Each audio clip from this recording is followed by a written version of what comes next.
नमस्कार विद्यार्थी मित्रों, मैं रेखाबेन पटेल, सेठ GS Sonawala high school Mehmedabad 10वीं कक्षा के हिंदी विषय के अध्ययन के लिए आप सभी का हार्दिक स्वागत है। पिछले वीडियो में हमने 13वां काव्य साधुपदेश की चर्चा की। काव्य जहाँ से बाकी है वहाँ से इस वीडियो में हम आगे चर्चा करते हैं। तो देखिए काव्य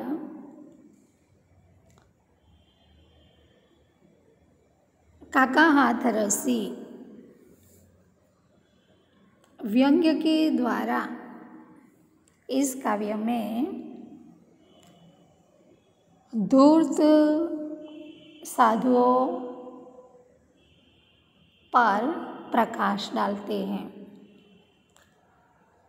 वे साधुओं को सलाह देते हैं कि अगर आपसे कोई तर्क करने के लिए आए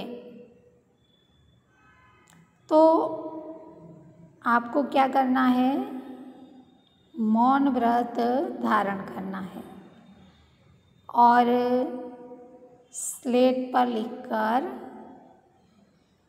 कह देना है कि आजकल मेरा मौन व्रत चल रहा है और इससे आप धर्म संकट से बच जाएंगे और तर्क करने वाले विद्वान भी सामने से हट जाएंगे। अब आगे देखिए काव्य। किए जान इस काम सेवा सब फलेच्छा छोड़कर, याद फल की जब सताए खा पपीता तोड़कर। स्वर्ग का झगड़ा गया भय भी नरक का छोड़ दे, पाप घट भर जाए तो काशी पहुँच फोड़ दे। कवि कहते हैं, साधुओं को उपदेश देते हुए क्या कहते हैं कि तुम निष्काम बिना किसी कामना के सेवा करते जाओ और फलेच्छा छोड़ दो। यहाँ पर संधि है फलेच्छा, फल वत्ता इच्छा, तो फल की इच्छा को छोड़ दो। याद फल की जब सताए, जब आपको ऐसा लगे कि मुझे मेरे काम के लिए, मेरी सेवा के लिए फल नहीं मिल रहा है, तो जो हाथ लगे वह प्राप्त कर ले। और इससे क्या होगा?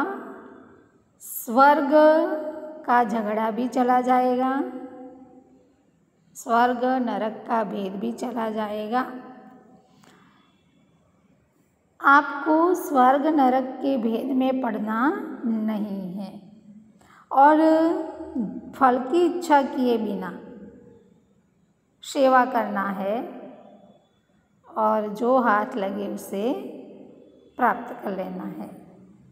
अगर आपको ऐसा लगे कि आपके पाप बढ़ गए हैं, आपके पाप का घड़ा भर गया है, तो काशी पहुंचकर फोड़ दे। काशी यानी वाराणसी, बनारस, जो पवित्र भूमि मानी गई है।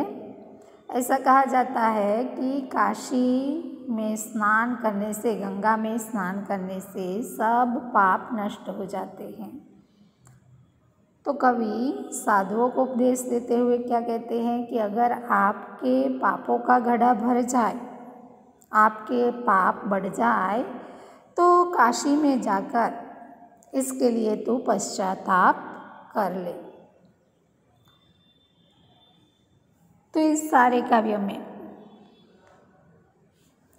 काका हाथ रसी ने व्यंग्य शैली अपनाकर ढोंगी बाबा और साधुओं के प्रति अपना आक्रोश प्रकट किया है।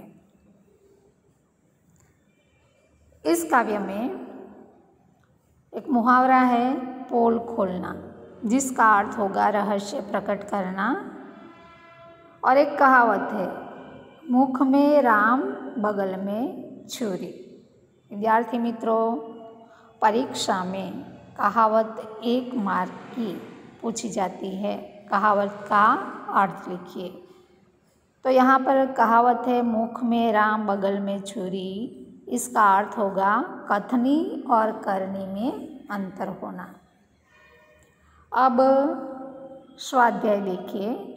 इसमें पहला प्रश्न है, निम्नलिखित प्रश्नों के नीचे दिए गए विकल्पों में से सही विकल्प चुनकर उत्तर लिखिए। पहला है, कवि भक्तगण को कौन से गुण ग्रहण करने की बात करते हुए व्यंग्य करते हैं? तो इसका जवाब होगा मुख में राम बगल में छुरी चलाना। दूसरा है, आजकल के साधु के सामने कोई तर्क करने आए तो वे क्या युक्ति करेंगे? तो इसका जवाब होगा अपनी पोल खुल न जाए इसके लिए मौन रहेंगे। स्वाध्याय के एक वाक्य के प्रश्न है। इसमें पहला प्रश्न है, दिखावा करते हुए साधु कैसा व्यवहार करता है? तो इसका जवाब होगा दिखावा करते हुए साधु ऊपर से बहुत ही विनम्र दिखाई देते हैं, नम्रता का ढोंग करते हैं। दूसरा प्रश्न है, साधु उपदेश देने के लिए झोंपड़ी कहाँ बनाते हैं? तो इसका जवाब होगा साधु उपदेश देने के लिए झोंपड़ी नगर से बाहर बगीचे में बनाते हैं। तीसरा प्रश्न है, दम्भी साधुओं को किस बात का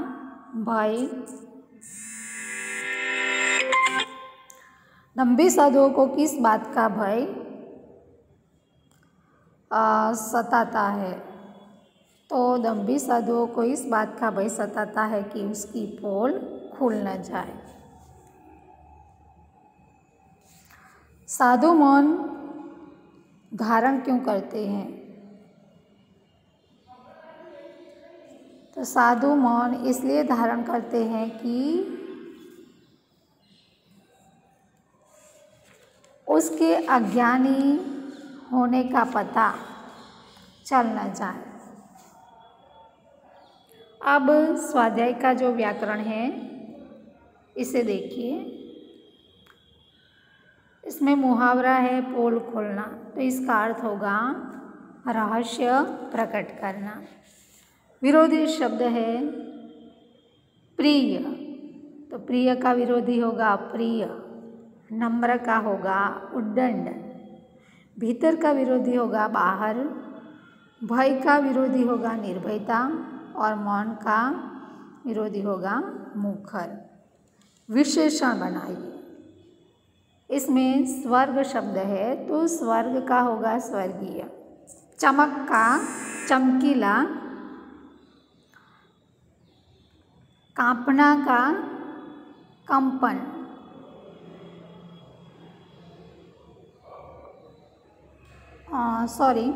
तर्क का तार्किक।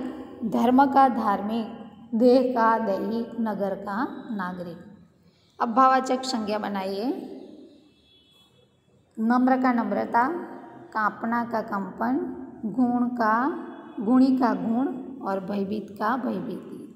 कर्तृवाचक संज्ञा है उपदेश, तो उपदेश की कर्तृवाचक संज्ञा होगी उपदेशक। धर्म का कर्तृवाचक होगा धार्मिक और झगड़ा का कर्तृवाचक होगा झगड़ालू। तो इस प्रकार विद्यार्थी मित्रों हमारा 13वां काव्य पूर्ण होता है। इसका स्वाध्याय आपको अपने नोटबुक में लिखना होगा। नमस्कार।